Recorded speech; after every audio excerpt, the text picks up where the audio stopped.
কিচেনে কাজ করতে গিয়ে কিন্তু আমরা অনেকেই বিরক্ত হই, অনেক সময় লাগে, গরম লাগে, কিন্তু আপনার এই কাজগুলি কিন্তু সহজ করে দিতে পারে এমন কিছু জিনিসপত্র আছে, সেগুলিই আজকে আমি আপনাদের সাথে শেয়ার করব। আসসালামু আলাইকুম সবাইকে। আলহামদুলিল্লাহ আমরা ভালো আছি, আশা করি আপনারাও ভালো আছেন। যে যেখান থেকে দেখছেন সম্পূর্ণ ভিডিওটি দেখার জন্য আমন্ত্রণ রইল। যারা ভিডিও দেখতে দেখতে সাবস্ক্রাইব বা ফলো করতে ভুলে যান তাদের উদ্দেশ্যে বলবো, প্লিজ একটু ফলো সাবস্ক্রাইব করে যাবেন। প্রথমে যে বাটনাটা দেখাচ্ছি এটা কিন্তু ভর্তা করার জন্য অসাধারণ একটা প্রোডাক্ট বলবো আমি। কোনো রকম হাতের স্পর্শ ছাড়াই যদি আপনি ভর্তাটা করতে পারেন, আপনার যদি হাত জ্বালা না করে, তাহলে কি কাজটা অনেক সহজ হয়ে যায় না? এখন বলবেন যে আপু এটা কোথায় পাওয়া যায়? এটা অনলাইনে পাওয়া যায়, আপনার বাজারেও পাওয়া যায়। তবে আপনি যদি অনলাইন থেকে কিনেন আপনার খরচাটা অনেক বেশি পড়বে, আর যদি আপনি অফলাইনে মানে ভ্যান থেকে কিনেন তাহলে কিন্তু এটা দামটা অনেক কম পড়বে। আমি কিন্তু 150 টাকা দিয়ে কিনেছিলাম। যাই হোক, আর অনলাইনে কিন্তু তখন এটা 550 টাকা চেয়েছিল, এখন হয়তো বা দাম আরও বেড়ে গেছে। আর এই যে যে পেঁয়াজ কাটা নিয়ে প্রতিদিন ঝামেলা আমাদের, পেঁয়াজগুলি যদি আমরা এইভাবে আগে থেকে কাউকে দিয়ে ছিলিয়ে নেই বা হেল্পিং হ্যান্ডকে দিয়ে ছিলিয়ে নেই, আর এই চপারটা যদি আপনার ঘরে থাকে না, আপনি কিন্তু যে কোনো মুহূর্তে জাস্ট 3 সেকেন্ডে দেখেন আপনি 3বার প্রেস করেছি আমার কিন্তু পেঁয়াজটা রেডি হয়ে গেল। মাঝে মাঝে কিন্তু কোনো অনুষ্ঠান হলে অনেক বেশি পেঁয়াজ লাগে, তাতে করে কিন্তু এটা অনেক বেশি প্রয়োজন। এটার মধ্যে আদা রসুন করা যায়, জুস করা যায়, মাংস কিমা করা যায়।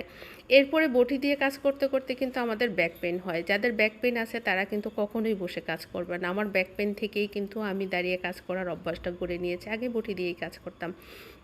আপনার ঘরে যদি সব কিছু ছিলার জন্য এরকম একটা প্রোডাক্ট থাকে তাহলে কি আর নিচে বসার কোনো প্রয়োজন হয়?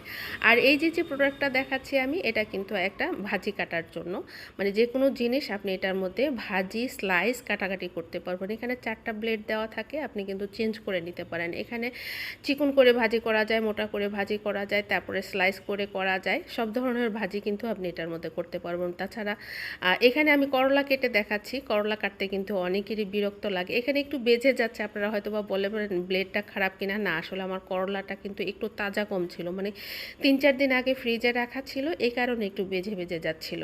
দেখেন যে কি পরিমাণ পাতলা হয়েছে। আর যদি এটা একদম টাটকা হতো তাহলে কিন্তু কোনোভাবেই এই ব্লেডের সাথে লেগে যেত না, মানে একটু ধীরে স্থির হতো না। এখানে আমি আলুটা স্লাইস করে দেখাচ্ছি।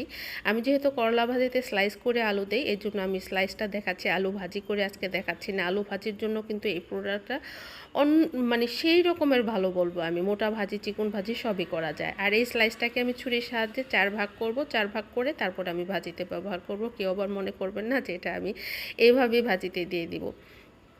এরপরে আসি রসুন ছিলার ক্ষেত্রে। রসুন যদি আমরা একটু ভিজিয়ে রাখি, যখন আমাদের প্রয়োজন তখন যখন ছিলবো তখন কিন্তু এই সিল্কাগুলি ছাড়াতে খুবই সহজ হয়। আর এই রসুনটাকে চপ করার জন্য কিন্তু এই প্রোডাক্টটাও আপনি নিতে পারেন, আপনার কাজকে অনেক বেশি সহজ করে দিবে। বটি দিয়ে কাজ করা অনেক সময় বিরক্তিকর মনে হয়। যাই হোক, এটাও আমি আপনাদের সাথে শেয়ার করব। এরপরে রান্নার শেষে যদি আপনি আপনার প্রয়োজনীয় জিনিসগুলি এইভাবে বেড়ে নেন এবং ডাইরেক্ট টেবিলে নিয়ে যান, তাতে করেও কিন্তু এই হাঁড়ি পাতিলগুলির সাথে সাথে ধোয়া হয়ে যায়, আপনার সংসারের কাজটা কিন্তু অনেকটাই কমে যায়। আমি কিন্তু এমনটাই সাধারণত করি।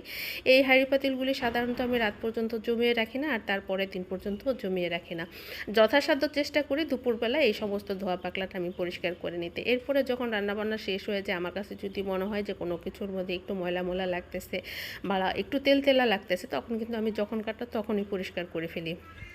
এখানে কিন্তু আমি একটু ডিটারজেন্ট আর আমি কিন্তু কোক নিয়ে এটা মিক্সড করে কিন্তু সমস্ত কিছু আমি ক্লিন করে নিচ্ছি। এটা কিন্তু আলাদা করে ধোয়ার কোনো প্রয়োজন হবে না, জাস্ট একটু ন্যাকড়ার মধ্যে কোক আর হচ্ছে ডিটারজেন্ট দিয়ে এইভাবে আমি মুছে ফেলি। অনেক সময় অনেক আপুদের শুনি তারা কিচেন ডিপ ক্লিন করে, আমার কখনোই কিচেন ডিপ ক্লিন করার আমি প্রয়োজন মনে করি না। কারণ আমি যদি যখনকার কাজ তখন করে ফেলি, যখন যেটা আমার কাছে একটু তেল তেলে মনে হয় বা একটু ময়লা জমেছে মনে হয়, সাথে সাথে যদি ক্লিন করে ফেলি, তাহলে কিন্তু আর আপনার ডিপ ক্লিন করার কিছুই থাকে না। কাজ যদি আপনি অনেক সময় জমিয়ে রাখেন, অনেক কিছু নোংরা হতে দেন, তখনই কিন্তু ডিপ ক্লিন করার প্রয়োজন হয়। যখনকার কাজ তখন করবেন, দেখবেন যে সংসারের কাজগুলি একদম সহজ হবে এবং খুব বেশি পরিষ্কার থাকবে।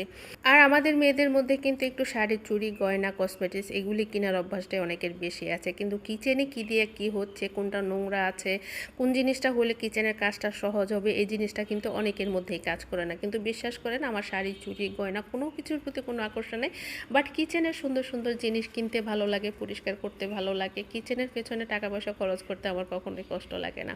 কারণ হচ্ছে কিচেনে অনেক সময় আমাদের গরম লাগে, কাজটা কিভাবে সহজভাবে করা যায় সেই চেষ্টাটাই আমি করি। এতক্ষণ সাথে থাকার জন্য ধন্যবাদ। ভালো থাকবেন, সুস্থ থাকবেন। আল্লাহ হাফিজ।